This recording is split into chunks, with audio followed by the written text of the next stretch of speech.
fluidité dans ce qu'on fait. Et tout ça, in fine, va contribuer à une bonne performance individuelle et une bonne performance collective. Donc l'autonomie est une vitamine du travail. J'aimais bien cette idée de Peter Var, une vitamine du travail. Donc il semblerait que ce soit logique, rationnel pour le manager de distribuer le pouvoir. C'est comme ça qu'il va générer de la bonne performance pour ses équipes. Ça paraît évident, c'est cousu de fil blanc. Et en fait, non. Beaucoup de gens ont encore des réserves vis-à-vis de ça, notamment lorsqu'il n'y a pas de confiance. Et ça, c'est assez culturel. Donc, on a remarqué dans les travaux sur la confiance que la confiance à l'intérieur des entreprises répliquait la confiance dans la société. Dans les pays où vous avez beaucoup de confiance dans la société, vous avez aussi plutôt beaucoup de confiance à l'intérieur de l'entreprise. Et du coup, ça a un impact sur le management qui est beaucoup moins vertical, beaucoup plus décentralisé. Ça a été observé.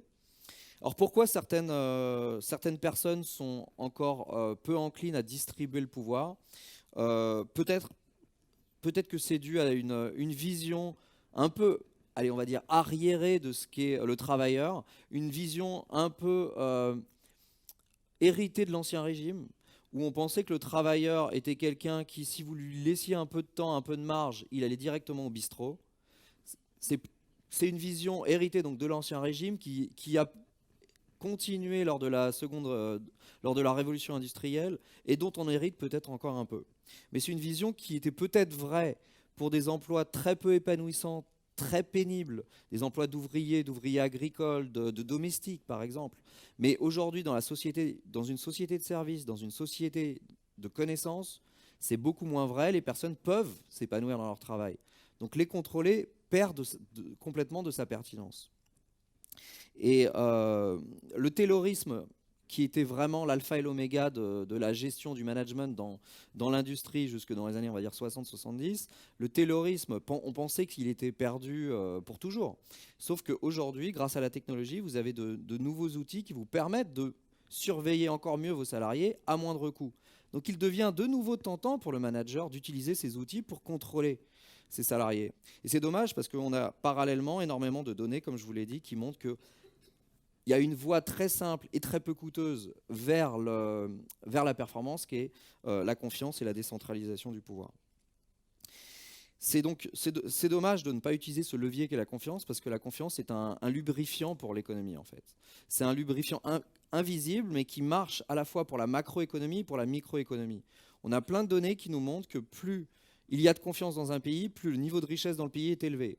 Plus il y a de confiance dans le pays, plus la croissance économique est élevée. Et à l'intérieur des entreprises, on voit aussi qu'il y a un lien entre le niveau de confiance et le niveau de performance de l'entreprise. Donc on a vraiment plein de données à tous les étages, micro, macro, qui convergent pour dire que ça paye de faire confiance. Et puis la confiance, ça participe au bonheur aussi. Vous connaissez peut-être cette expérience du porte-monnaie.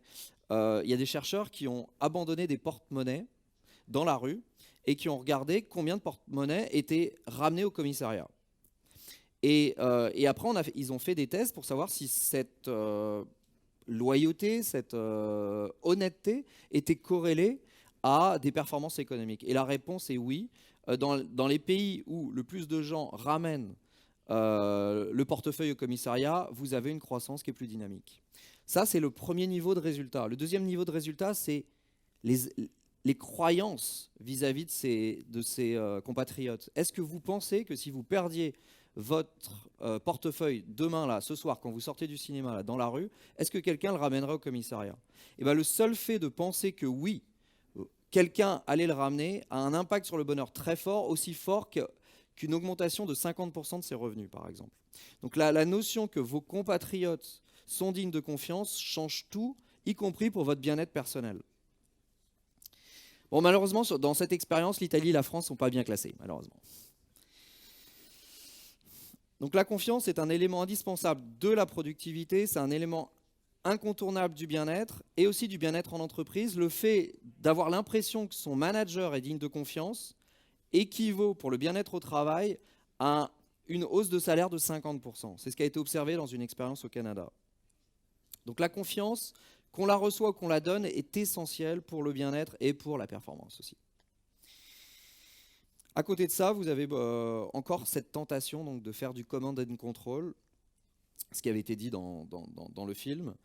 Parce que le contrôle, c'est quoi? C'est l'assurance de l'ordre, c'est l'assurance du suivi des procédures, du respect des normes de qualité, des normes de productivité. Mais ce serait rien de plus que ça, en fait. Quand vous faites du contrôle, vous vous assurez que tout sera bien respecté, mais par contre, vous n'avez accès à rien d'autre. Vous n'avez pas accès à la créativité de l'individu, vous ne pouvez pas avoir accès à ses idées, à ses remontées d'informations. Tout ça serait hors du cadre. Et on a remarqué d'ailleurs que plus vous exercez de contrôle, plus vous avez quelques effets négatifs corollaires. Il y a une sorte de réciprocité négative qui s'installe, c'est-à-dire, ok, tu me contrôles, mais du coup, je fais ce que tu me demandes, mais rien de plus. Et à partir du moment où tu cesseras de me contrôler, là, j'utiliserai ma marge de manœuvre pour te faire une petite crasse dans le dos. C'est la réciprocité négative. Donc on voit que lorsqu'il n'y a pas de confiance, il y a des petits actes de sabotage derrière. Par contre, quand il y a confiance, la personne ne se sent pas dans le besoin de faire ces petits actes comme ça de représailles. On a remarqué aussi que quand vous demandiez aux personnes d'être engagées par le contrôle ou par des incitations monétaires, vous y arriviez, sauf que ça nécessitait de maintenir constant ce niveau de contrôle et constant ce niveau d'incitation. Dès que vous les enlevez, la personne n'est plus engagée, alors qu'il aurait été possible qu'elle ait une motivation intrinsèque à faire le job. Sauf que vous avez bousillé cette motivation intrinsèque en créant du contrôle ou en créant des incitations monétaires. Donc il y a un jeu un peu pervers entre le contrôle et la confiance, entre le contrôle et la motivation intrinsèque. À mettre du contrôle, à mettre des incitations monétaires, on enlève d'autres moteurs de l'individu. Et les deux ne peuvent pas aller de pair, c'est l'un ou l'autre. Et enfin, je terminerai sur l'idée que lorsque vous donnez de l'autonomie, qu'est-ce qui va émerger? Déjà, ça avait été dit par Laurence Vanney, quand on fait confiance à quelqu'un, très souvent, il nous rend la confiance, en fait. C'est très rare que lorsque vous faites confiance à quelqu'un, il vous fasse un bras d'honneur derrière. C'est très très rare. Et elle avait raison, dans les études, dans les expériences, c'est 90% des gens qui font ce qu'ils doivent faire, en fait. Et puis, lorsqu'on donne de l'autonomie à quelqu'un, il va l'utiliser non pas pour aller au bistrot, mais il va l'utiliser vraisemblablement pour être gentil, altruiste et coopératif. Et ça a énormément surpris les économistes. Vous connaissez peut-être le jeu du dictateur. Le jeu du dictateur, c'est on prend deux personnes au hasard et on donne de l'argent à l'une d'entre elles. Libre à elle de faire ce qu'elle veut avec l'argent, de distribuer l'argent, de répartir l'argent comme elle le veut. Pour un économiste, quand vous faites ça, la personne doit garder tout le pognon et partir. Ben non, la plupart des gens ne font pas ça. Ils distribuent une partie à l'autre qui n'a pas eu la chance d'être sélectionné. Ils lui donnent en moyenne 25% de la somme et ils gardent 75% de la somme. Donc il y a l'idée que lorsque vous donnez une marge de manœuvre aux gens, ils ne l'utilisent pas uniquement à leur profit. Non. Les intérêts du collectif et de l'individu peuvent être alignés, en fait. Ce n'est pas l'un contre l'autre. Et d'ailleurs, c'est cette générosité volontaire qui va pouvoir s'exprimer parce que vous donnez de l'autonomie qui va permettre à la personne d'être heureuse. Il y a par exemple des études très intéressantes sur l'effet des dons sur le bonheur. C'est très très fort. Les personnes qui donnent ou qui font du bénévolat ont un niveau de bonheur bien supérieur aux personnes qui auraient toutes les mêmes caractéristiques qu'elles, mais qui ne feraient pas de dons ou pas à des associations ou pas de bénévolat. Donc le don aide au bonheur, parce que ça vous fait participer à une noble cause, très bien. Mais est-ce que les impôts aident au bonheur? Pas du tout.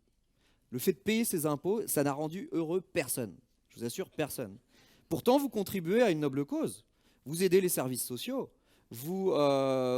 Il y a des transferts sociaux vis-à-vis des personnes qui sont sans emploi. Vous aidez les retraités. Vous participez à financer la police, les pompiers, etc. Donc vous avez une œuvre sociale quand vous payez vos impôts. Sauf que la toute petite différence, c'est que vous le faites de manière non autonome.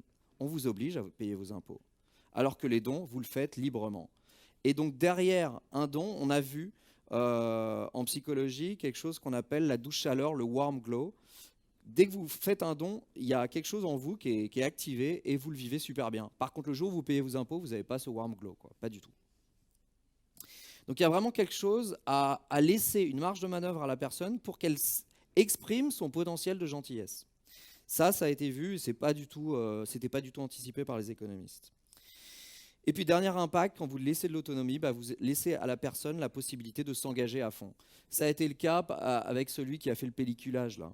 Vous lui avez laissé cette marge de manœuvre et il s'est jeté à fond dans le boulot. Et il a fait un boulot de dingue, beaucoup plus que ce que vous auriez fait vous-même sur 2 ans. Donc vous l'avez dit. Et ça, c'est ce qui ressort, quoi. Les gens sont beaucoup plus engagés lorsqu'ils choisissent eux-mêmes la tâche. Par exemple, on repère que les bénévoles sont très productifs, alors qu'ils ne sont pas payés pour faire le boulot. Mais parfois, ils sont même plus productifs que des salariés qui font le même boulot, parce qu'ils ont choisi de le faire. Toujours cette idée de motivation intrinsèque ou extrinsèque. Quand c'est moi qui choisis, j'y vais à fond. Donc donner de l'autonomie donne la possibilité à la personne d'y aller à fond, en fait. Et donc je conclurai sur l'idée que, parce que le temps tourne, moi ce que m'a appris l'économie comportementale, ce qui d'ailleurs a fait ma transformation personnelle, c'est que l'humain est multiple en fait. C'est vrai qu'il peut être égoïste, c'est vrai qu'il peut être feignant, mais il peut être aussi altruiste et volontaire. Et c'est le contexte qui va faire qu'on va être soit égoïste, soit altruiste. Et donc le boulot du manager, c'est de faire émerger le bon contexte pour faire émerger le bon état d'esprit chez le collaborateur. Savoir créer les circonstances qui vont le rendre à la fois altruiste et à la fois engagé, volontaire et surproductif. Alors il semblerait que l'autonomie soit une voie managériale tout à fait sous-exploitée et qu'on devrait tous se résoudre à faire de l'autonomie. Petit bémol quand même, c'est qu'il ne faut pas forcer l'autonomie. Quelqu'un l'avait dit, l'autonomie, ça peut être complètement déroutant. Quand on n'a pas été habitué à l'autonomie, la transition n'est pas simple. Et puis l'autonomie, au sens premier du terme, l'autonomie réelle, c'est l'autonomie de choisir. Donc l'autonomie de choisir si je veux être autonome ou si au contraire je veux être subordonné à quelqu'un qui me donne des guidelines. Donc l'autonomie ne peut pas être poussée, parce que quand vous obligez l'autonomie, vous ne permettez plus l'autonomie.